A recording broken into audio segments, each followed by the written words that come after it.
This episode of Housing for Good is brought to you by listeners and supporters just like you. If you believe in creating safe, stable, and affordable housing for everyone, consider supporting the McPherson Housing Coalition. Your donation helps us provide housing solutions, support services, and hope to those who need it the most. To donate, visit our website, mcphersonhousingcoalition.org. All donations are tax deductible. Thank you.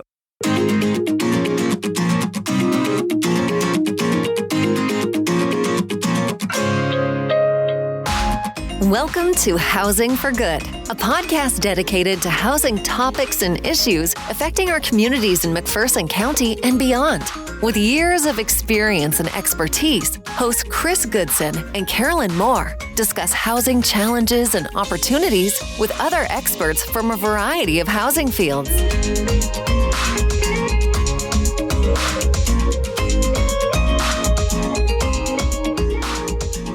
Hello and welcome to this week's episode of Housing for Good. I'm Carolyn. And I'm Chris. All right, Chris, we talked yesterday. We did? Yeah, do you remember what you told me the news of today was going to be? Nope. Well, let me tell you, it's the pit count. Oh, yeah, the pit count. Yeah, the pit count. Okay, so we have to tell people what a pit count is. So the pit count is called the point-in-time count, and it is where HUD asks agencies. So it can be your police department, it can be volunteers, it can be groups like us, and they want you to count all of the homeless people in your community or in your county, in your area. It's on January 29, but it's for January 28. So you ask people on January 29, where did you sleep last night? Yep. And this is how HUD decides where to send money out to. Mm-hmm. The problem is the homeless situation is not a one-night thing. Right. And for us, it makes it really hard to find people because they're not necessarily camping on the street or sleeping in the park. Yeah, and so if you know of somebody out there, and this is nationally, this isn't just in Kansas, this is a national count. Yeah. So if you know somebody, try to get them connected up there because the more people that we can count, the more funding that there will be available for that community. So we want to make sure we're accurate. So like for small communities, you need to contact us so that we can make sure that you're counted to make sure that everything that we're doing, we want to get the funding that we need to take care of the people in our county. So this is great. So I'm glad we're talking about this. We want to air this a couple of times to remind people about that pit count and when it's going to happen. So I'm excited. Yeah, absolutely. Okay, so we are joined today by Rod Huxman from Kansas Title. Kansas Secured Title. Kansas Secured Title. Yeah, get that right. Okay, so Rod. Then you call them the wrong name, the wrong company. I know. Okay, so Sheesh. Tell us who you are and a little bit about your background and what your abstract company does in the real estate process. Well, like she said, I'm Rod Huxman. I've been in the real estate business basically for 22 years. I had my real estate license. I still do, but I sold houses and whatnot for 15 years. And then I joined Kansas Secured Title. And I've been there with them 7 years. Prior to that, I ran heavy equipment. Been married 47 years. Wow. Awesome. You're not old enough to be married 47. Look how young he looks. I thought he was like maybe 40. And also, to make that a little bit better, I have 18 grandchildren. Number 19 is on the way, and number 1 grandchild is on its way. So, yes. What? How can you have what? Does that add up to you? 18 grandchildren and number 1 is on the way? Okay, how many kids do you have? I have 4 children. Okay. Wow, they were busy. So it's all a matter of multiplication. I guess. So all of a sudden you go from a husband, wife, and then you have your kids. And then about the time that the kids grow up and move out and you think you're done, then they start having kids of their own. So this is your first grandchild. My first grandchild will be in January. My 19th, or first great-grandchild will be in May, or in January, and in May will be my 19th grand. Oh, my gosh. Wow. Well, congratulations. Yeah, that's way to go. Man, I wish my kids would learn how to populate a little better. I have 2 grandkids. That's it. I mean, I love them, but man, can you people get busy? I mean, buying presents wouldn't be so great, but the rest of it's pretty fun. It is fun. Yeah. Yeah, it's great spending time with them. Okay, so let's get serious now. We're going to talk about this abstract thing. So a lot of people, they hear about the word abstract or title, but no one really understands what that is. So can you explain that a little bit? Well, abstract now these days is a kind of a thing of the past. I'm not sure when they started, but several years ago, they went to just doing the deeds and title work. And abstract is a very time-consuming thing. You basically do research from basically the beginning of time almost of that property, from the first owner and all the way up, and then you have an abstract, and it's a lot of work. Now the process is you do the research, you go back. Sometimes it depends on what it is. You go back and you pull up and you look for what there could be problems, a deed that was made out wrong or whatever, and then basically you do that. You correct those things. You make sure it's clean title. Once you sell that property, that's our job, is to find that, and then we insure it. Basically, they have an insurance policy on that title from that point on, and that it will be clean, clear, and won't have any issues. That's kind of the difference. Abstract, time-consuming, title work is a little bit. I mean, you can do that in a matter of a couple hours or less, compared to. So I have the abstract for the very first house that I bought. It's this big old blue thing and has all the titles in it. It's pretty cool, actually. I saved it. I don't know what I'm going to do with it, but it's super cool. And then in the 1980s, I'm not trying to tell you how old I was, but I was very young in this time period. I just want to say that. And I, myself and two other people, we did all the deeds research for the entire county for the reappraisal process. And that's kind of how I started into this real estate appraisal thing, was starting out doing all of that research from the beginning to make sure, because some of the communities in McPherson County were, like, I won't name names, but some of them were, say, 10 steps from the rock or over by the river, and you're like, what? Who measures this way? Well, I'll give you a clue. They're in the northern half of McPherson County, so if you're from here, you know exactly where I'm talking about. Okay, that's crazy. I have one of those blue You have one too? Things too. Yes, yes. So are they worth anything? Should we throw them away? They're not worth much, but they're obviously something interesting to look at. My first house, I have one from. That was the last one I ever got. Yeah. You know, the rest of them has been just a owner's policy and a deed. Okay. Well, I'm going to keep mine. I'm going to put it in a lockbox. So, Rod, what are some of the most common issues that you see come up during title searches? Well, basically, a lot of times when you go in there, you may have a seller that has passed, and so therefore you have to, and a death certificate isn't recorded. So you'll have to, that will be one of the requirements. Or then you get into other issues such as divorces and things like that. That gets sometimes very complicated to get that all settled out and figured out, and you deal with the lawyers in that end of it. It works out, though. I mean, it's always sometimes challenging. Others, it's just basically interesting into some of the things you have to. Difficult, I wouldn't say super difficult. The ones that don't have their, I would say their future planned out to be covered, then there's possible probate and things like that, and that takes longer. There's a time if we find out that there should have been probate, and so a closing will be put off anywhere from a month to 3 months.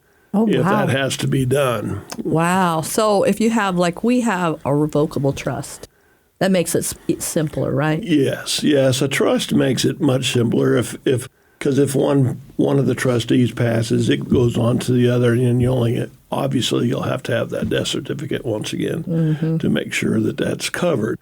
But yes. So the trust, then, I'm probably getting in the weeds here a little bit, but the trust, so when you have a deed, you can have, I can't remember what it's called, but basically if one passes, the other one gets the house. What's that? What is that? Yeah, it's joint tenancy. Joint tenancy. Okay. So what? But if it's in a trust, you won't have joint tenancy because it's all in a trust. Oh, okay.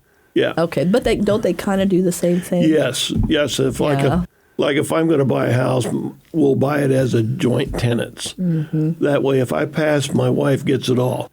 If we wouldn't had bought it as joint tenants and it'd be tenants in common, then she would just have marital interest, and I would have the interest, my half. That part would go to my children, not go to her, and her part would be sitting out there in limbo.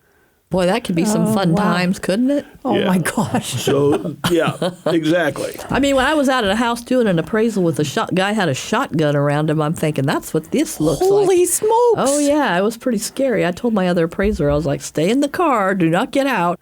If you hear gunshots or something odd, drive the car away and call 911. Oh, wow. Yeah, I have some pretty interesting things. It's all connected to family. Yes. I think that's one of the reasons that you always think you can really trust your family. And for the most part, most of us can. Mm-hmm. But boy, you need to have this stuff put in place properly so that you don't have that. Yeah. You know, like that situation we had with the homeless family that we're working with, and they thought they had an interest in the property, and they didn't. Mm-hmm. Had they have done their research and understood how the process worked, probably they wouldn't have ended up in that situation, I'm guessing, right? Right. So what are some of the biggest misconceptions that buyer and sellers have about the abstract or title process? Well, it depends on what we run into in the research and stuff. I think some of them they respect the fact that the work that we're doing, and they'll give you plenty of time to do it. Mm-hmm. Others think it can happen overnight. I mean, you have that in everything, but it's not usually the fact. And obviously, the money thing is always, why do we charge so much, or why do we have this price here? Why do we do this? And all those questions that everyone gets asked. But there's always if you want something done and you want it, and you feel comfortable about getting it done, that's what it is. I mean, we're giving a service. We're doing a service for them. We're protecting them. What I feel like we're doing. Yes, absolutely. Really, overall, I haven't had much of that. I've had actually more of appreciative things said that, man, I'm sure glad we did this. I'm sure because you found that and things like that. But and if the families have their things together, man, it usually goes very smooth. So I mean, it's just I would say in the big bucket of everything, maybe a handful of those difficult times. Yeah. So overall, it's. Do you ever get a deal where they'll say, well, I don't need all that stuff you do. Can you just do a little bit less and then charge me less? I get that a lot. They just want me to write a letter saying it's worth that. I was like, I still have to build a file and do all the stuff. I can't write you a letter and charge you $100. Yeah. You ever get that? Does that ever happen? I mean, it's whether, well, we don't need the title policy. Well, if we're going to do the research, it's not that much more to have a policy. Wouldn't you want to be protected? Right. Yeah. Right. I mean, that's how we would come back at that. Yeah. So you work closely with the real estate transactions across the county. What trends are you seeing right now in our local housing market? Well, really, I would say from COVID on, it's been a gradual decrease in the price. Not a lot, but just a little bit. And it got down to where probably the norm was. And I'd say staying right there. We still have a lack of homes. There's not that many out there to sell. No, there isn't. And they go fast. Usually when they're put on the market, they go fast. So those are the things, right? And reasons for that, basically right now, over the last 2 years, is interest rate.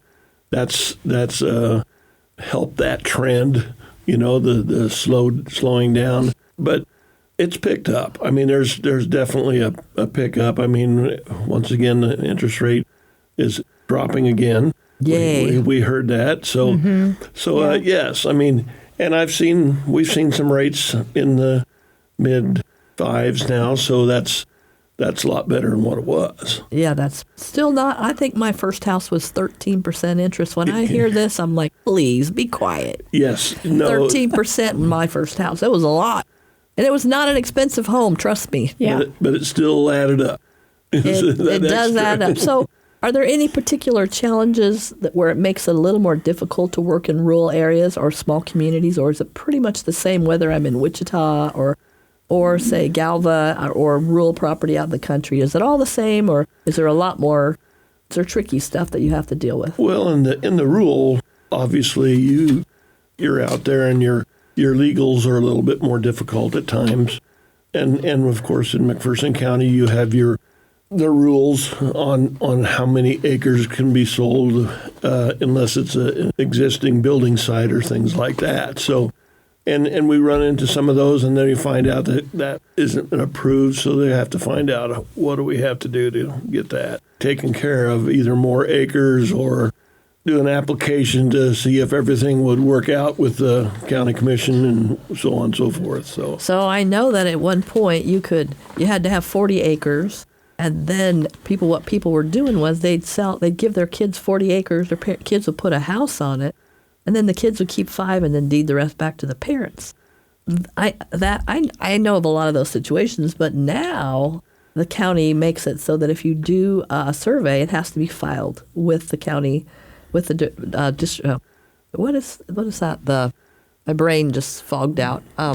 Register of deeds. That's what I'm trying to say. The register of deeds. You have to file that now. Mm-hmm. So that's really interesting because the way people used to kind of do stuff. It has to be approved also by planning and zoning. Right. Prior to that. So, there's a couple more steps. And, and when you do that division, and we see that if it's not, we see that they're selling this portion, we can't close until those steps have all taken place. Okay.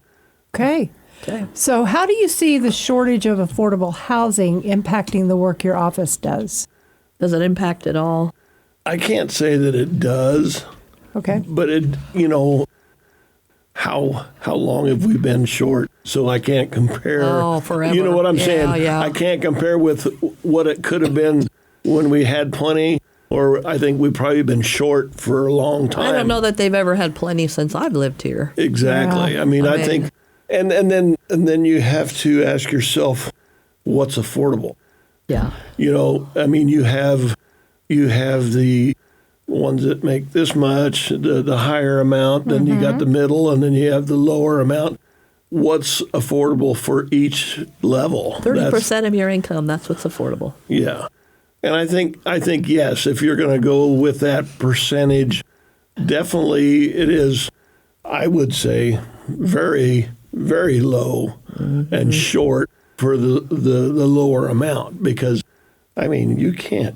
It's tough. It's tough to find a house. So are you seeing that first-time home buyers are now having to go through more hoops than they used to be, or is it pretty much the same since you've been there?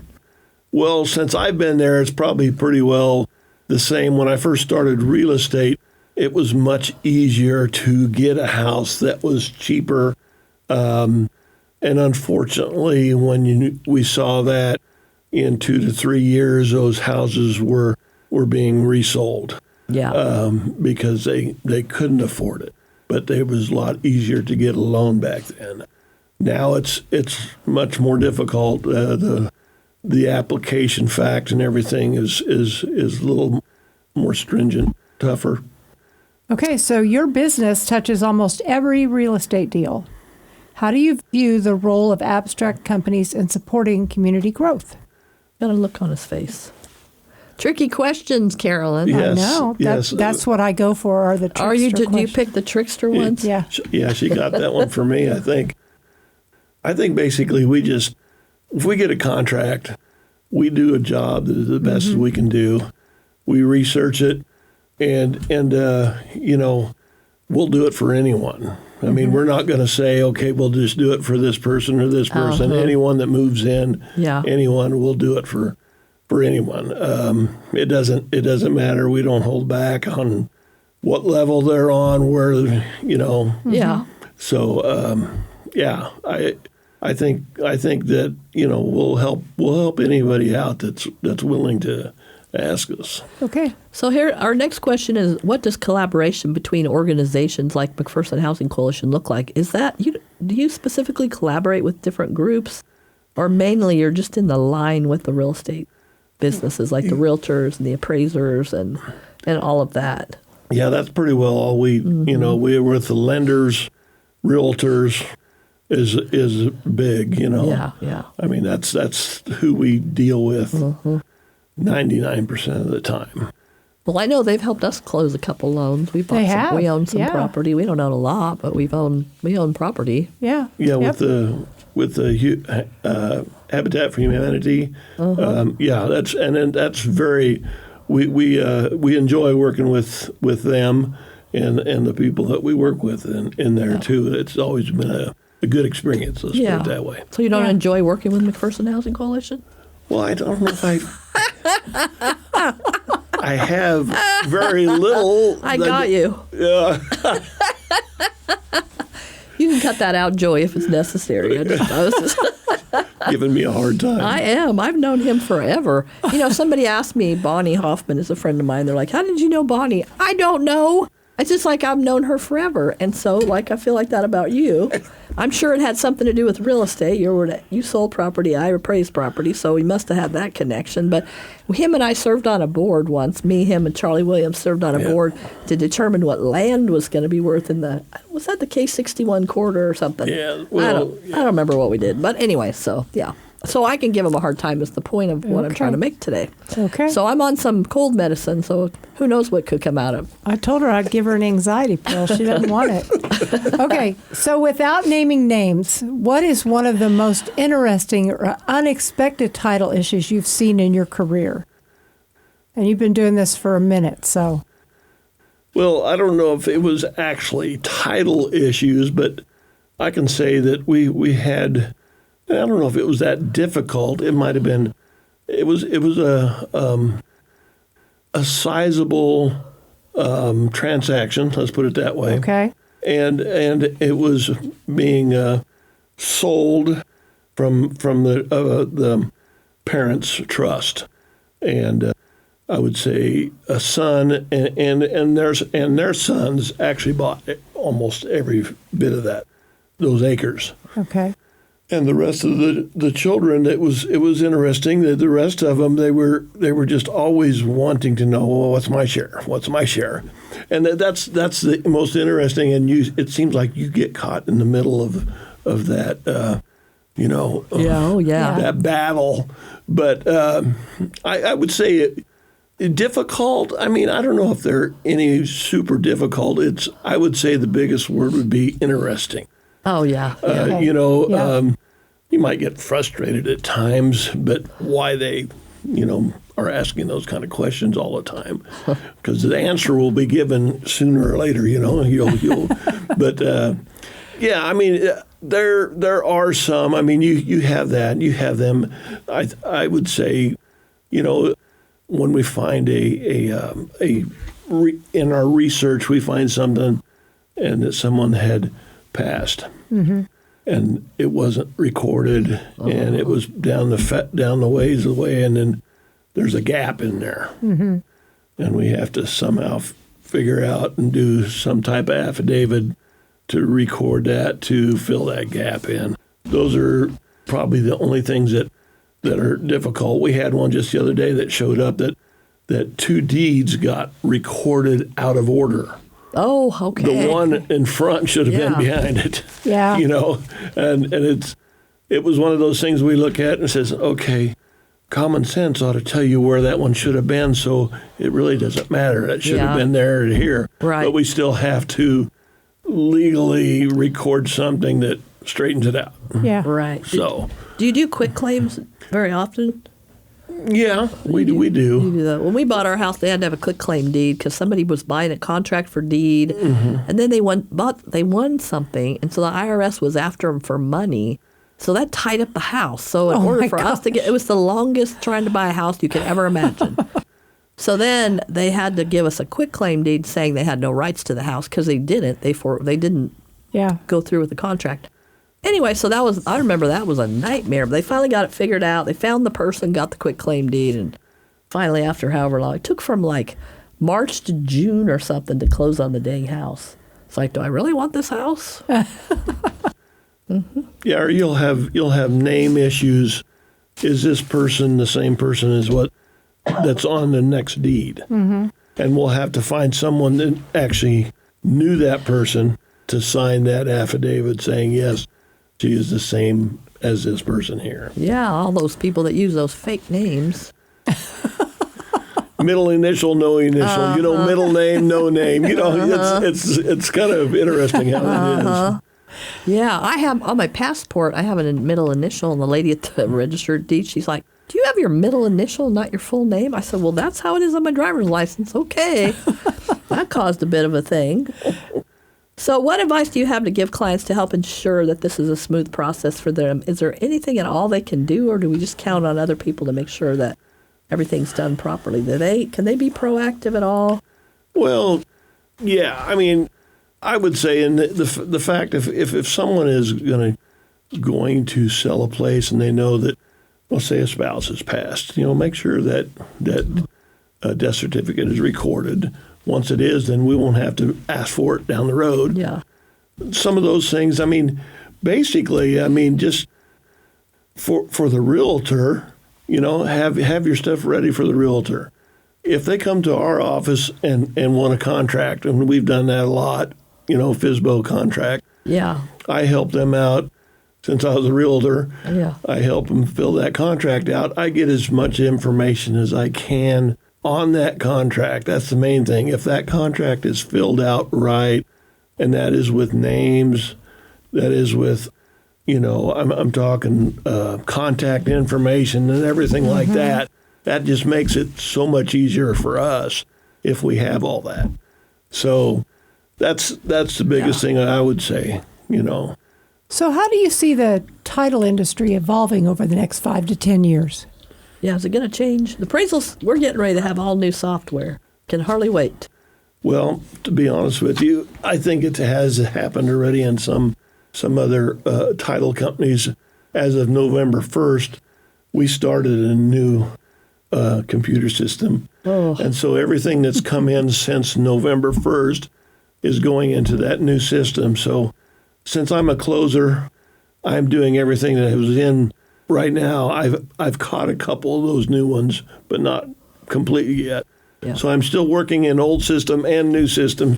So basically, the process of the title work, I don't see that changing super much. Maybe just in the way you do it in your office, But the actual process of the title work, no. The insuring and things like that, I haven't heard anything possibly changing. So, this just made me think of something. So I see on TV all the time about people who file a fake deed and then they go borrow money. Do you see that happening here? Where somebody's filing a fake deed and then they go borrow money against the house? Does that happen? Oh, look at you, I stumped you. Well, I see that on TV too, and I tell my wife all the time, I say, still at that, it'd still be pretty difficult to do that. That's good to know. Makes me feel better. I mean, especially in the small community, you would probably have someone in the courthouse that would see, that's not that person, or that doesn't look right. We haven't seen anything else that's changed in that area. I would say that's more apt to happen in the big metro areas. We're talking L.A., Chicago, things like that. That could, where people are probably more apt to be working to get something for nothing. Yeah, where they don't know each other. Here, everybody knows everybody. Yes, I think we have a lot less chance here. Okay, I was just curious. That just popped in my brain because I just saw that commercial. It was funny. I was getting my nails done last week, and the lady, so every time somebody walks in, I say hello to the people that I know, and she goes, do you know everybody? And I was like, no, I don't know everybody, but this is a small town, right? If Bob gets a divorce, we know about it. If he's moving or doing whatever, I know. So it's not that it's different for us, which is what I love about it, by the way. Yeah. So are there innovations or changes you'd like to see in how the title work is done? really, I could say no, not really. I feel like the way it's been done, even from the time I started real estate, the research and all that, and how they bring out the requirements and let you know what they are. And then, of course, we as a title company, we work on that and get that straightened out. And I really don't. I feel like it's in a good place. So what gives you hope about future housing in our community? Do you ever think about it, or are you just at your desk doing your thing? Well, obviously, I think some of the new things that have gone in McPherson, the new housing thing over there in Deer Creek, that is a big deal. Uh-huh. It's a good deal. It's going over well, and I feel like we've worked with them a lot on that, and I think things are going well there. And it is, I would say, for that level, they are affordable. Yeah. So, and Mountain Ridge has got it going on too. Yeah, we have some things going on there. Yeah, Lindsborg. I mean, the housing is really booming from what I can tell. Yeah. In several little towns, not everywhere, but in several little towns. So that's cool. So if anyone listening who's thinking about buying a home in the next year, what's the best first thing that they can do to start that process? Go find a real estate agent? Well, yeah, if they want to, and I encourage that, I'll just say that. I think being a realtor at one time, I still feel that it is still good to use a realtor. They'll have a lot of questions and answers for you prior to that time of it being sold, so that you can answer them, you can ask them questions. If not, I mean, we're more than willing to help fill out a contract, and if there's any questions, I mean, you're more than willing. I mean, I'm there. That's what I'm there for. Mm-hmm. Give us a call, and I'll answer as many questions as I possibly can. Okay, so where can people learn more about your company, or how do they get a hold of you if they have questions? Well, obviously, in today's world, there's the internet, and you can pull us up at kansassecuredtitle.com. And they'll have we have offices all over the state, really, in Nebraska, Oklahoma, and Nebraska, and Texas, and they've just picked up a couple others. I think there's some in Minnesota. But are they all called Kansas Title? No, but they're all owned by the parent company. Okay. So, but anyway, locally wise, you can get a hold of us at 620-241-8289. There's 4 of us in the office there, and most any of them can answer the questions. If they can't, they'll get it to the person that can. Let's put it that way. I'm the closer, so I'm the one that puts all the numbers together. I love the word that he's a closer. I know. Isn't there a show about the closer? There is, but I don't think it has to do with title work. Yeah, I love that name. I think we should just call you the closer. Forget it. Rod Huxman is now the closer. The closer. So, yeah, that sounds good to me. Okay, perfect. Is there anything we didn't ask you that you wish people knew about title or abstract processes or work? Well, I think most everything was asked, and I hope I answered it in a way that they could understand. But if there are some questions, definitely, if there are questions that you do have that wasn't asked and you need answers on them, definitely give us a call. Okay. Well, this has been Housing for Good. Thank you so much for listening today. If you would like to be on our show, or you think you know somebody that would be really interesting for us to talk to, leave us a review. You can do that at housingforgood@mcphersonhc.org. Thanks for listening. And have a great day.